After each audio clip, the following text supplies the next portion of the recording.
Welcome to FailCraft, the podcast where we dive into the messy, real side of success and explore how setbacks become the stepping stones to growth and clarity. I am your host, Ezekiel Feria, and today's guest is Craig Cooke, a man who ran a 26-year marathon as the CEO of Rhythm, a digital agency that made the Inc. 5000 list 5 times. On paper, he was winning the capitalist game, but in private, he was paying the heavy tax, his health.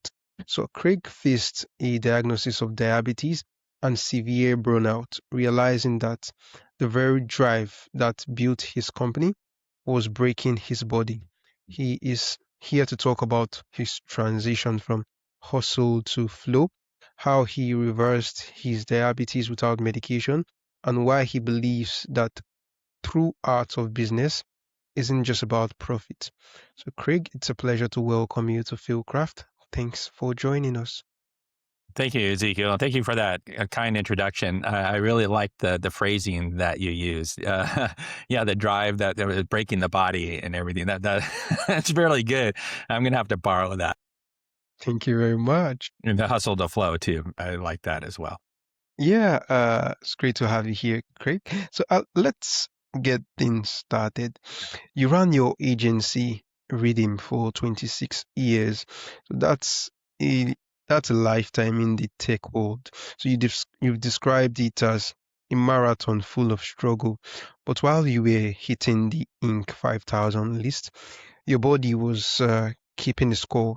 So can you take us back to the specific moment, maybe a doctor's visit or a morning you couldn't get out of bed, where the success of the business and the failure of your health collided?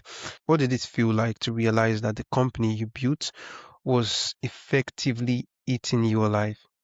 Yeah, it was interesting because I didn't realize it at the time that I was breaking my body, as you phrased it. With the putting all my energy into the business and being of service to everybody else and no service to me. I was last. I considered myself last in the order of priority of things. And I just started noticing probably around 2012 that I just didn't 100%. I was just tired all the time. I just lack of energy. And I was like, I kind of got to start working on my health. And I started, taking some vitamins and so forth helped a little bit, but there was still this nagging issue of just energy depletion. Um, and then there's a couple moments here over time that were really big for me. So if we fast forward to 2014, I was really out of balance with myself mentally and emotionally from all the pressures of running the company, juggling family life, all the obligations and responsibilities and pressures of meeting client demands, employee wants and needs, vendor issues, family life, all these things. And since my health wasn't good, that physical health wasn't good, it was impacting my mental and emotional capacity as well. And I was fortunate enough to get into what's called Chinese energetic medicine or medical Qigong. I was referred to a practitioner and it had a profound impact and change on my life. And we can get more into that. But that was the real start of where the big shift started to happen. So within 6 months, I got emotionally and mentally centered and balanced, felt much better and able to navigate the chaos. But there was still an underlying health issue, the diabetes, which I wasn't aware of. And in 2017, when I went to a doctor and had a blood panel, I was diagnosed with diabetes full on. A1C number was 7.2.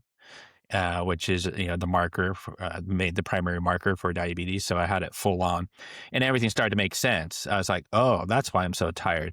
That's why I start to crash in the afternoon. That's why after I go home and I eat dinner and I go on the couch to do some more work, I suddenly pass out, which I never used to before. Foggy brain, all these things start to make sense. So that's when I started to really make a commitment to being of service to myself so I can get my health in order so I can really have an impact on others. And I'm sure there's things that we can talk about, but that's the summary. Okay, so you reversed diabetes naturally through diet and Qigong. So that requires immense discipline, in my opinion. So did you find that the discipline you learned in business actually helped you fix your health, or did you have to learn a completely new kind of discipline? Yeah, great question. So yes, a lot of discipline, and especially because there was a number of things that I had to do. So the qigong practice definitely helped, because my doctor even told me if I hadn't been doing a qigong practice, my numbers would have been a lot worse. But there was more that I needed to do. I needed to adjust my lifestyle, and that included more sleep, hydration, better nutrition. So the food that I was eating, the type of food I was eating, changing my diet to more of a high protein diet, lower on the carbs, and then also incorporating strength training, lifting weights at least a couple times a week, steps, walking more. And then there's all these different things that go into um, combating diabetes, because it's a war. So you have to fight it on all fronts, like land, air, and sea. It's not just one thing. But thankfully, through a disciplined approach, I was able to reverse it 100% naturally to where I don't have that condition anymore. And like you said, it required discipline. And to answer your question, really where I got my discipline was from my training in Chinese Kung Fu. When I started training Kung Fu when I was 17 years old, I studied that for really hardcore for a solid 8 years. And that was what really instilled discipline into me. All right. So you are now a doctor of Chinese energetic medicine. So coming from the corporate C-suite world, did you struggle with the fear of being judged as as too woo-woo or losing credibility when you started talking about energy healing? Yeah, it's funny. 10 years, I've been studying, practicing medical Qigong for 10 years now. And Hmm. 10 years ago, I was pretty under the radar. Like no one at work knew about it. And I would have conversations with people, but I was a little careful on who I would talk to about it. But I would say today, especially in the past 2 to 3 years, I just keep seeing more and more people are being open and receptive to this topic of energy medicine, working with energy. Things have changed quite a bit. So, um, of course, there's some people that will look at it and think, oh, that's that like woo woo stuff. And, yeah, there's always going to be that. But these days, people are much more open and receptive than ever before. I've actually been extremely surprised at how many people are starting to be open minded to have the discussion about energy. All right. So let's in business kung fu you use martial arts analogies. So in fighting you inevitably get hit. So what was the hardest hit you took in business? A client firing you, a lawsuit, a bad hire, and how did you roll with that punch instead of letting it knock you down? Yeah, great questions. Yeah, just so your audience knows, so I wrote this book, Business Kung Fu. I've won multiple awards for it, which has been great. It's an Amazon bestseller. Mm. And it's a really great question. So the hardest hit, I mean, there's many hits. Like I took a beating a whole number of times throughout Oh my wow. yeah, yeah. Yeah, and I've talked about it in my book. The important thing is that, you get knocked down and you got to get back up. You just can't lay down like on the mat and just fold and give up. You got to get back up. There's a story I relay in the book that comes to mind where I was going after a particular client or a prospect at the time, and they were a very large company, the largest private real estate company in the United States, actually, privately held. And got the opportunity to pitch work to them, didn't get it, kept at it, finally got a project. It was successful. And so I was in, but then I wanted to get more projects. And I was competing for these projects and lost, lost. Like each of these, they would make you go through this competitive bid process. And so you're competing against other agencies. Since I was a digital marketing agency, you would compete against these other agencies to try to win the business. And I just kept getting knocked down. And there was times where it was really brutal. I go into detail in my book about why it was so psychologically brutal for not only myself, but for some of my staff members as well. Just the way it came about, it was like getting knocked down to the canvas, but had to get up and go again and go again and go again and go again. And finally we won a big project, and then it just snowballed. We won. And we became like the favorite go-to vendor for many, many, many, many years. So it's just a good testament to being an entrepreneur. It's extremely challenging, and you're going to get hit hard, but you just have to persevere and find that warrior spirit within, I call it. And that's what enables you to keep pushing and to come out the other side victorious. All right. So, Craig, you started in 1996, just $1,300. So that's resulting. Did you have a moment in those early years where you thought the money would run out and you'd have to close up shop? And how did you survive that specific fear? Yeah, that happened a number of times. Early on was really tough. Early on, it was we were focused on the independent music market, and the independent musicians really didn't have much money to begin with. Yeah, I didn't have much money to begin with, and it was tough making money. And I was doing some other side things, some consulting work, also teaching at a couple of different junior colleges to make some income to be able to live while I was trying to, but everything was connected. Like all these side things that I was doing was also benefiting my business as well. So it was very purposeful. But there was times where it was like, wow, can't make this payment this month, can't make this payment this month, gonna have to drag it on. And there's this, I write in my book, the element of faith. There's a success model. I have the 5 elements of success, and there's passion, which leads to discipline. Discipline leads to expertise. Expertise leads to confidence. Confidence leads to faith.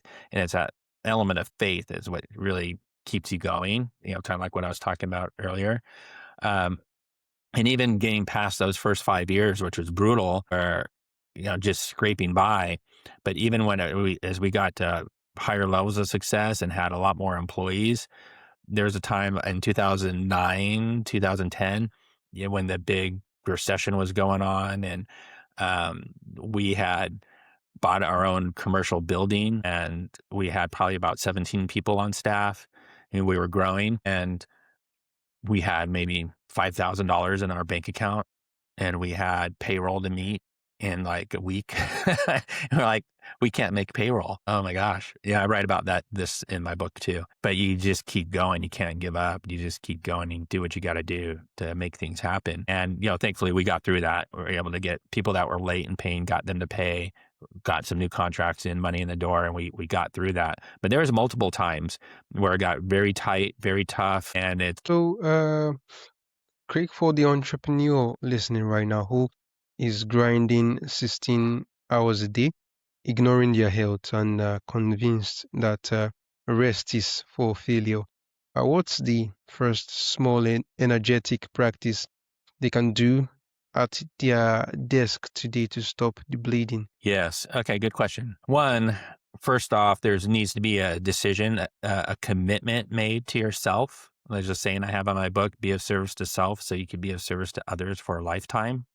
Hmm. Because, what I went through, others don't have to go through that. Right. So that's one of my big messages to share. And it's very challenging because you want to be of service and do everything for everybody, and you put yourself last, especially as an entrepreneur, but really committing to yourself. And then that way you'll be able to last a lifetime to be of service. Because what good is it if you're going to put everyone else first, and then say 10 years later, you're burned out, you're unhealthy, and you can't do your work like what I described? You're not being of service then. So you got to take care of yourself so you have a long runway. Now, after you commit to yourself from an energetic standpoint, especially as entrepreneurs, because we're very challenged energetically, with there's our spirit, our thoughts and emotions, our heart and mind connection. And then there's the energy level, because the spirit affects the chi, the energy, and then the energy affects the physical body, right?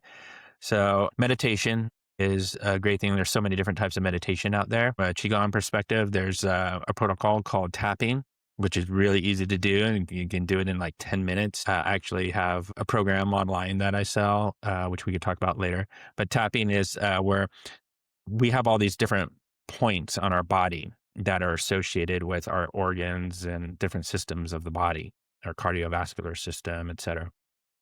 And so like this one sequence protocol that I teach, you start just by tapping your fingers. This is the first step in how it starts, tapping the fingers. And this Mm. helps to revitalize your consciousness, awakens the body and the energy system, and then you change it to this point at the hands between the index finger and the thumb. And now you're starting to wake up the arm channels. Then you go here with the fists. It starts to work the small intestine and also the arm channels. And it's a sequence that goes all up the body and down the body. You could take you 20 minutes, but you can do it in 10 minutes pretty easily. And it's, as one of my students has called it, it's like an energetic cup of coffee. It's really cool. So it's a simple routine that someone just wakes up 10 minutes earlier in the day and gets it done. So that's one thing that people can do. All right. Thank you very much for sharing that, Craig. So I have a personal question for you. After building a massive agency, healing your body, and mastering the energetic side of life, I'd like to know, what does being successful truly mean to you now, Craig? That's a great question. Yeah, because success can mean a lot of different things to a lot of different people, right? Yeah. Yeah. So, of course, there's monetary success, but that's just one layer, and it's a lower layer. For me, being successful is, how are you living your life, and are you fulfilled in living your life? Do you derive fulfillment for how your life is going and what you're doing with your life? So for me, once I left my company in 2022 and kind of figuring out what this next chapter in life is going to be like, I really reflected and defined a new purpose for myself. And that's to be of service to others, and really is to create things that inspire and empower others to help them reach their divine potential, I call it. Because I believe everyone has incredible potential within, and they need some guidance, some assistance to help bring that out. So, my book, the content I produce, the energy work that I do, the business mentorship I do, it all contributes to serving that purpose. And for me, when I'm doing these things, especially in the act of creation, is when I'm in my greatest joy. When I'm able to live my purpose and create value for others, to me, that's success. The money is great. Material things are cool. I appreciate them. I don't discount them. I value and appreciate them, but that's not what it's all about. Or especially here in America, there's all this advertising and marketing and media that glorifies the material success, money and the material possessions and all that stuff. Yeah, that's not the focus. That'll give you some short-term happiness, but then there's always the craving for more, more, more, more, more. And that's, to me, that's just a hamster wheel, or just an endless grind, or a mighty dragon that needs to get fed more and more, and that can actually lead to an unhappy life. And that's not being successful. Success is about being happy and fulfilled. All right. That was a really amazing response, Craig. So, finally, for our listeners who want to go read your book or learn more about your consulting, so where's the best place for them to go? Yes. So my book is available on Amazon, amazon.com. You just search for Business Kung Fu. It'll come up. Also, I have a few websites, but the best one to start with is at craigcooke.com. So Craig, Craig, and then Cooke. Gives people an overview of everything that I do, from my business mentorship to the energy medicine work to my content, as an author. So that gives a view of everything. I also have a free Qigong exercise that people can download, and they just have to, fill out a quick form and they can get a free exercise. And then I have a pre-recorded course that people can purchase. And then I also have live programs that I teach as well. So, but that's the best place to start is that website. Right. Craig, this has been such, a balanced perspective on success, and I am very, very excited to have you on the show today. Yeah. Thank you, Ezekiel. You asked great questions. I really enjoyed your questions. Thank you Yeah. very much.